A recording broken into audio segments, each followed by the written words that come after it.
সাবেক রাষ্ট্রপতি জিল্লুর রহমানের বাড়িটি এখন কিন্ডারগার্টেন স্কুল। ২০২৪ সালের ৫ আগস্ট সরকার পতনের পর বাসভবনটিতে ভাঙচুর, লুটপাট ও অগ্নিসংযোগ করেন আন্দোলনকারীরা। তবে সেদিন বাড়িটিতে কেউ ছিল না।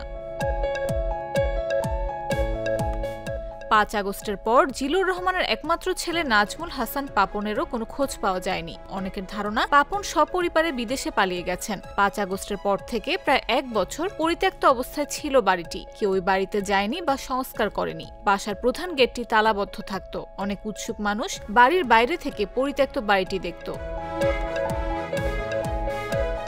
এরই মধ্যে হঠাৎ এলাকাবাসীর চোখে পড়ে বাড়িটিতে কিন্ডারগার্টেন স্কুল খোলা হয়েছে। খবর নিয়ে জানা গেল বাসভবনটি সানফ্লাওয়ার কিন্ডারগার্টেন স্কুল কর্তৃপক্ষকে ভাড়া দেয়া হয়েছে। জিল্লুর রহমানের চাচাতো ভাই মরহুম তারা মিয়ার ছেলে নঈম আহমেদ এই শিক্ষা প্রতিষ্ঠানের অংশীদার। স্কুলটির মূল মালিক ভৈরবের প্রবীণ শিক্ষক অধ্যক্ষ আব্দুল বাসেত। নঈম আহমেদের সহায়তায় বাসভবনটি ভাড়া নেওয়া হয়েছে। তবে বাড়ির নিচতলা ভাড়া নিয়ে স্কুল পরিচালনা করা হলেও দোতলা ভাড়া দেয়া হয়নি। মূলত জিল্লুর রহমান ঢাকায় গুলশানের নিজ বাসভবনে থাকতেন রাষ্ট্রপতি হওয়ার আগে। এ কারণে তার পরিবারের সবাই গুলশানের বাসায় বসবাস করতেন। একজন কেয়ারটেকার ভৈরবের বাসভবন দেখাশোনা করতেন।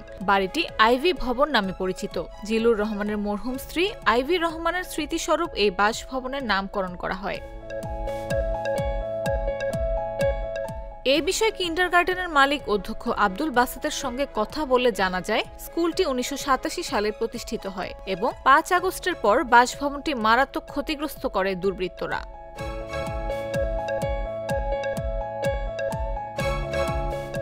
স্কুলের পার্টনার নঈম আহমেদের সঙ্গে যোগাযোগ করা হলেও তাকে পাওয়া যায়নি। এমনকি জিল্লুর রহমানের পরিবারের কাউকে পাওয়া যায়নি। তার ২ মেয়ে কোথায় আছেন সেটাও জানা নেই কারো।